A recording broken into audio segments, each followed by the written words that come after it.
What is going on, guys? Welcome to another episode review for The Mandalorian Season 2. This is episode, I think it's 5, right? Or technically it's episode... This is the fourth episode of Season 2. Yeah, that's right. Episode 4. With me, as always, I have Loose Pay.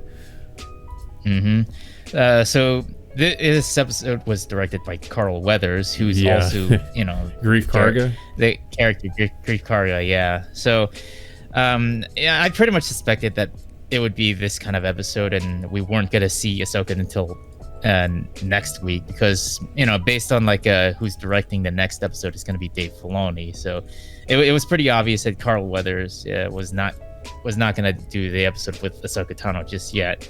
And based on the situation, the Mandalorian is in right now, he's in no condition. His ship is in no condition to make the long travel to where he was supposed to go. So he has to make another detour. And it looked like it was going to be another mission of the week, but there turned up a lot of major plot developments in this episode, including what happens at the end of the episode as well. Yeah, there are surprisingly some connections to the main plot. Like when I first I was fine with the episode when it first because I was under the assumption, of course, that it was going to be another side quest type thing going on, but at least that's how it seemed at first. But then as the episode progresses, it reveals some things that, of course, connect to the main plot. But yeah, so basically the gist of the episode is Mando needs to go back to Navarro, I believe is what the planet's called, to repair his ship. And there he meets both Grief Karga and Cara Dune. We finally get to see Cara Dune again. And Cara Dune, that was one of the best parts about this episode, in my opinion, is really the scenes we got with Cara Dune, because a lot of it actually at least a good portion of it actually focuses on, because Mando at one point kind of leaves and it focuses more on Cara Dune and Grief Karga kind of just fighting their way through the Imperial base. Yeah, and we do get a little bit more about Cara, well, mostly at the end of the episode, but what happened since the end of the first season, Grief Karga and Cara Dune have pretty much been running the whole town, and it's pretty much been thriving a lot better than what it was when it was a bounty hunter guild or something like that. So pretty much the entire town is more thriving, has a lot more townspeople walking around, and of course the bounty hunter bar that the Mandalorian and Grief Karga ran to do the bounty hunting business has turned into a school now. Yeah, we have what do you call those droids? The droids that the C-3PO protocol droids. Yeah, there's a protocol droid basically teaching all the children there. And that's pretty much where Mando leaves baby or the child. Yeah, and pretty much I have a funny scene of the child looking at another kid eating some cookies. So initially the kid wasn't intending on sharing it, but of course the child used the force to grab the cookies for himself. So that was a funny scene. So we do have another returning character, which I wasn't expecting. It's the guy that that appeared at the very first season, which was the Mando's first bounty at the time. I think his name was Mithril. So he's working with Grief Karga to pretty much help pay off his debt. That was pretty much the cause as why there was a bounty on his head in the first place. So he's 300 years in debt to Grief Karga. So yeah, pretty much the whole gist of this episode is that Grief needs Mando's help to drive away the last Imperials from a base nearby. Yeah, and and plus he doesn't want the help of the New Republic, to get rid of them. Otherwise, it's going to cause trouble for him. So because he mentions he needs regular townspeople to to take care of themselves rather than having two superpowers fighting over one area and stuff. Yeah. So basically the plan is to raid the Imperial base and destroy it. Yeah. And there were some few comedic moments, with Mithril being involved, because the only reason why he's being involved is so Grief pretty much forces him to come along, because if he if Mithril helps out, then he'll shave off, I would assume, like over 100 years of debt away from. Yeah, and there was some like funny banter between Mithril and Grief, because Mithril at times, like, kind of complains, like, during the situations he's forced into, and then Grief kind of like, like yells at him and saying, just stop complaining and help us out. Yeah, I guess Mithril is there as like the tech guy or something, because he's the one that like tries to unlock the doors and hack into the terminals, and also is the one that ends up like overloading the reactor. Yeah, and it's pretty much like a standard mission with them sneaking into the base and then shooting some stormtroopers. Yeah, the action scenes are really good. And then of course they reach like the reactor, in which they have Mithril like sabotaging it to pretty much help blow up the base. So they successfully sabotage it, and then they have like at least 10 minutes to get out of there. But on their way out, they run into I would assume it's a lab or some sorts, and then like they end up shooting a couple scientists that were trying to destroy some research. And what they found is like they found some tanks full of like deformed like looking things filled. Yeah, I don't think we ever really get a good look at what's inside the tanks, but yeah, I guess I can assume they're like these deformed bodies or something. Yeah, and then fortunately they were able to recover like a past recording of one of the doctors that we saw back in season 1, who was originally doing research on the child way back when. And then he mentions that that he was trying to inject, like, I guess the baby's blood into these experiments. However, like the experiments didn't really turn out all that well, because they don't really have the child themselves. The only reason why he was able to move forward is because he extracted the blood from the child itself. But without the child with them, then they can't really successfully continue on with their experiments and in a successful fashion. Yeah, this is one of the ways in which this episode kind of progresses the main plot a bit, because one of the things we were kind of unclear about in the first season is what exactly they were going to use the child for, and what exactly they were doing with their experiments. And we kind of get some clarification in this episode. Yeah, I mean, one thing I could speculate is they're trying to make their own force-sensitive soldiers. Yeah. Well, we do get a fairly definitive answer by the end of this episode as to what they're supposedly doing. But yeah, so of course we learned this recording was because Mando assumes that this is an old recording, because it's addressing Moff Gideon, and they're under the assumption, of course, Moff Gideon is dead. So they of course what was that guy's name? The blue guy. Mithril? He tells them that the recording is actually like 3 days old. So Gideon is still alive. So that they of course learn Gideon still is not dead. Yeah, so like this pretty much prompts Mando to rush back to the city by using his jetpack, and then pretty much the remainder of the episode is we see just Karga, Dune, and Mithril like basically trying to escape the base themselves, and then it leads into a pretty fun chase scene. They like hijack some kind of a troop transport or something.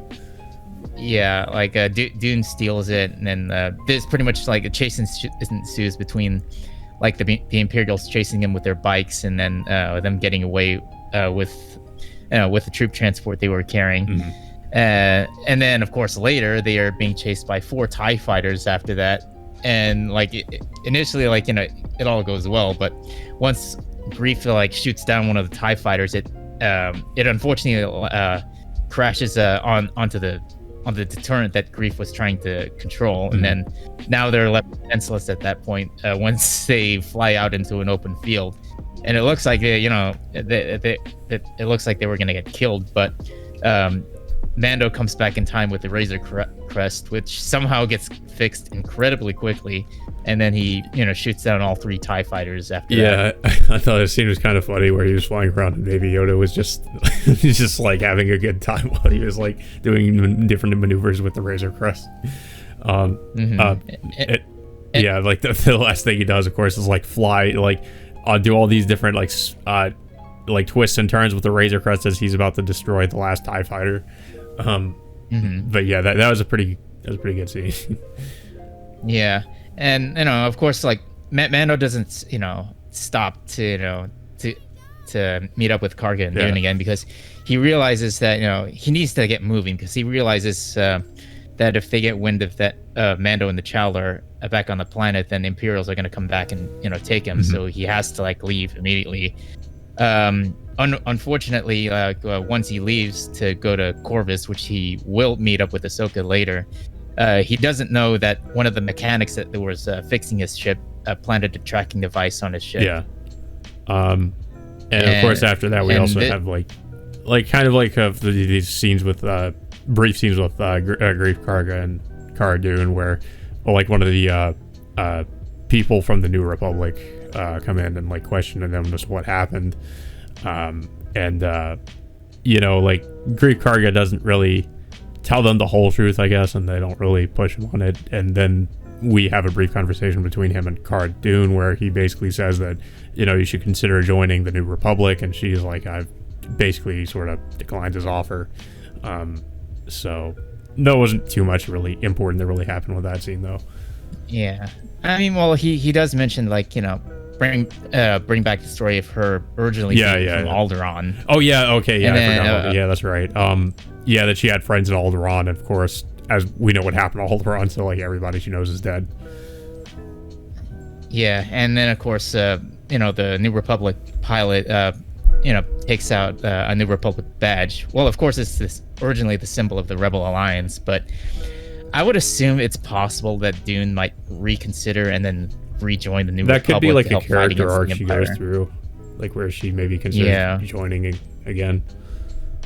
Yeah. It's a pretty interesting storyline that they might set up for her much later, because eventually, there's only so much time that she can really stay on that one planet, and she might have to do something in the end. Yeah. Maybe join up with Mando and help fight off the Empire once again. Yeah, but, well, if what we see at the end of the episode is going to be the big threat in this season, maybe in the next one too, she could, it could, get her to help out too, because but yeah, the end of this episode is got me really fucking excited, because of what they reveal at the end of it. So we go and it transitions into into an Imperial light cruiser, which is the very first time they revealed this in live action, because we've seen the ship. It looked a little bit different, but I was trying to figure out what kind of ship it was. It looked like it was one of the Star Destroyers or something, but I guess it was something different.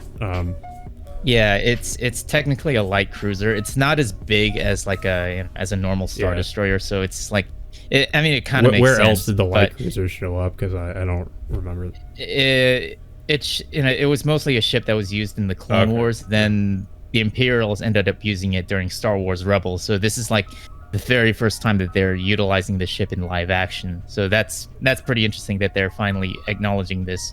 And they're acknowledging some other things too. At the end, like I said, the Imperial officer receives confirmation from the mechanic that was fixing Mando's ship that he placed the tracking device, and of course we know that they're gonna end up tracking Mando to where he's gonna find Ahsoka Tano later. And then so we finally see Moff Gideon again, and he's informed of what's happening, and it's pretty obvious he's gonna go after Mando and the Child once again, since now that they know where he's going. And in the background we see a lot of these dark armored troopers on the wall, so that leads us to speculate that these are the dark troopers that we've seen back in the original in Forces. In Dark Forces, which is it took me by surprise that that they're finally bringing them back. I was genuinely shocked. I was wow, they're actually going to put that into the show. I mean, if anything, that shows that at least the people that are behind this are actually really big fans of Star Wars in general, because they seem to know their stuff, especially if they're putting in the Dark Troopers, because I seriously never thought they would actually put that in this show. But yeah, the Dark Troopers are based for those who don't know. Yeah, the Dark Troopers originally showed up in Dark Forces, which was an old Star Wars game that was, I think, originally on MS DOS. You play as someone who basically used to be an Imperial Stormtrooper, Kyle Katarn. He's pretty much essentially like what the sequel trilogy was trying to do with Finn, except that he does end up becoming a Jedi as opposed to, Finn not really ending up doing that. But Kyle Katarn, one of the main threats in the first Dark Forces was the Dark Trooper, because the Imperials were working on something known as the Dark Trooper Project. Basically what the Dark Troopers were they were like, I guess, enhanced droids, or like enhanced battle droids. It kind of like it's a cool idea, but like the thing is, at least in the game, I remember them being like complete pushovers. They're actually not that hard to take down in the game. If you throw some thermal detonators at them and shoot them with a blaster rifle, then you'll take them down fairly easily.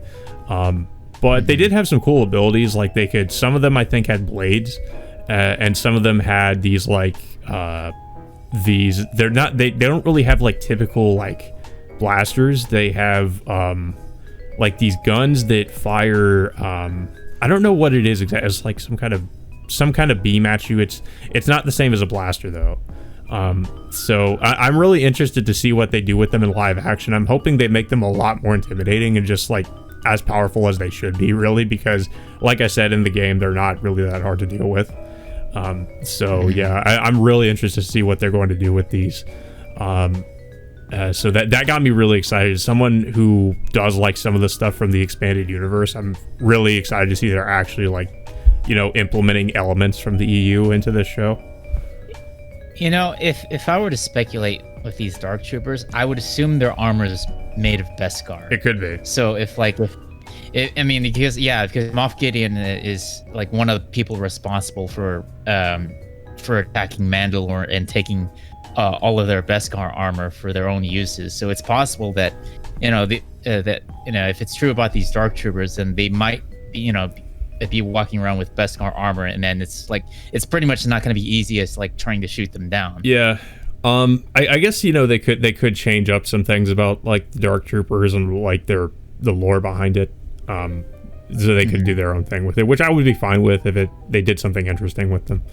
But that was like the biggest takeaway from this episode in my opinion. Like I like the other parts about the episode, but like I said, the biggest takeaway for me was just that they revealed the Dark Trooper. That apparently this is we're not entirely sure if this whole thing that Gideon is behind is the Dark Trooper project, but it seems to kind of imply that.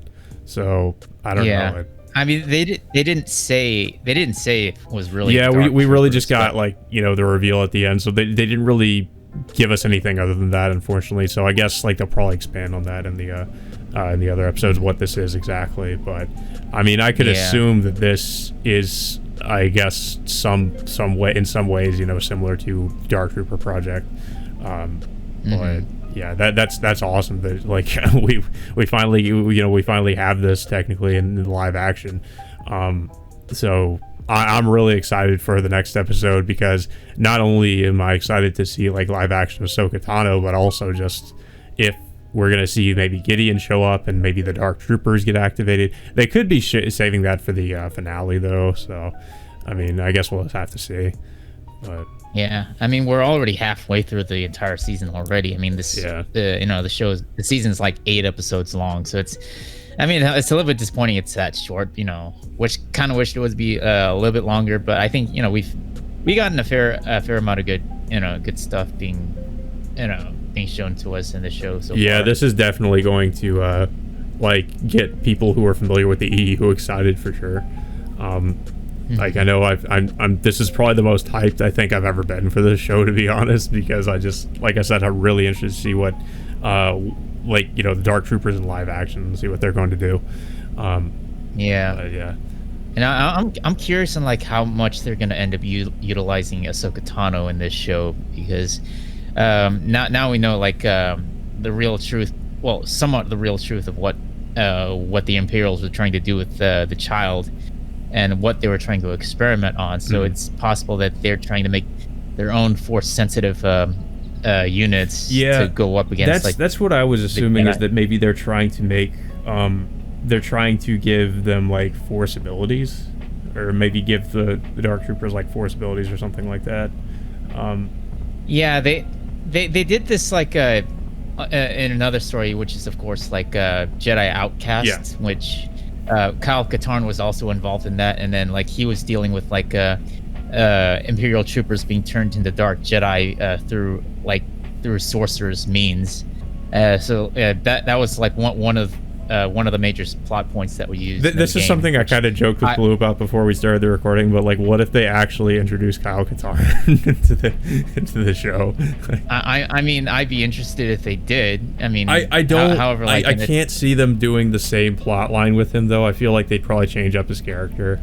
Like, I don't know if he would still be like a Jedi and be joined up with Luke Skywalker and all that. That's probably, I can't really see that happening, but I don't know. No. I guess we'll have to see. I mean, it'd be nice, but it's just, I think it just depends on execution. I mean, like Jon Favreau and Dave Filoni have wanted to do a lot of stuff with with all of the past Legends content, but they've been trying to tread a careful line at how they want to do it. Yeah, I mean, that's understandable. Like, there's a lot of stuff from the EU that would be kind of difficult to implement, but I am glad that they are trying to take things from Legends and the EU. Yeah, because I'd rather follow their approach than just like having to throw out like Legends characters willy-nilly, because just like how Dave Filoni handled like the Clone Wars. He handled certain things in a way like that felt right timeline wise, instead of just throwing it in there like. And I mean, like he did, of course, introduce Thrawn and Rebels, so there was that too. But I kind of hope that they do bring back Thrawn eventually, as to where he's actually because Thrawn is a big threat. Like he's a really he's one of the best characters from the EU, so I really would hope they do eventually bring him back. Yeah, I mean, technically he's not dead at the end of Rebels. He's technically like missing in action. Like pretty much like his ship got got hyperspaced to somewhere in the unknown regions, but we don't know where that is. That yet. would kind of line up with probably like at least with the Thrawn novels when he comes back, because I think he was actually in the outer regions when he comes back after the end of Return of the Jedi. Yeah, but for right now, like it's so far like we won't know until Dave Filoni is ready to start up on that storyline again.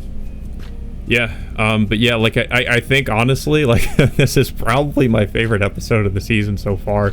And I will be honest, mostly just because of that reveal. Like that was like just an oh shit moment for me. Like my mouth was hanging open when I saw that, because I was like, there's no way that's what that is. Because I thought at first it was maybe like some version of a shadow trooper or something, but no, it was that's actually those are actually apparently at least the Dark Troopers. So that was crazy. Yeah. So I guess we'll just have to see what they end up doing with them. Yeah, I'm definitely looking forward to next week's episode, mostly because it's hopefully it's Ahsoka Tano next week. So I mean, yeah, we haven't seen any footage or trailers for it because I guess they're trying to keep it secret for now. But I'd be excited to finally see Ahsoka for once. Yeah. And then of course, like what the last 4 episodes. Like if it's going into like a much bigger plot point with the final half of the season so far. Yeah. Well, I don't really have too much else to say about this. I think, like I said, this is definitely going to please people who are fans of the EU. Because that was one of the things that turned off a lot of people, like from the sequel trilogy and what the Disney was doing with Star Wars after they first bought it. Was that they were decanonizing everything from the EU. So now that they're kind of beginning to reintroduce certain elements of the EU back into, like the main timeline or the Star Wars canon, I'm sure that's probably going to bring some. That might bring some fans back. So I mean, I think that's a good thing. Well, I definitely can't wait to next week's episode. Hopefully, yeah, it's like that's the one episode I'm definitely excited for, because Ahsoka is finally going to be revealed as a live action character for the very first time. Yeah, definitely interested to see that. But yeah, I don't really have too much else to say about this. I don't know if you have anything else to add. No, I think this episode did surprise me a little bit. Initially I did think it was just going to be like another Mission of the Week episode, but it definitely showed us a lot of stuff that we well, not a lot of stuff, but showed us some stuff that we had questions about since the start of the first season. Yeah. But yeah, that all being said, I am really excited for the next episode. I can't wait to see what's going to happen. But yeah, until next Friday, we will see you all next time.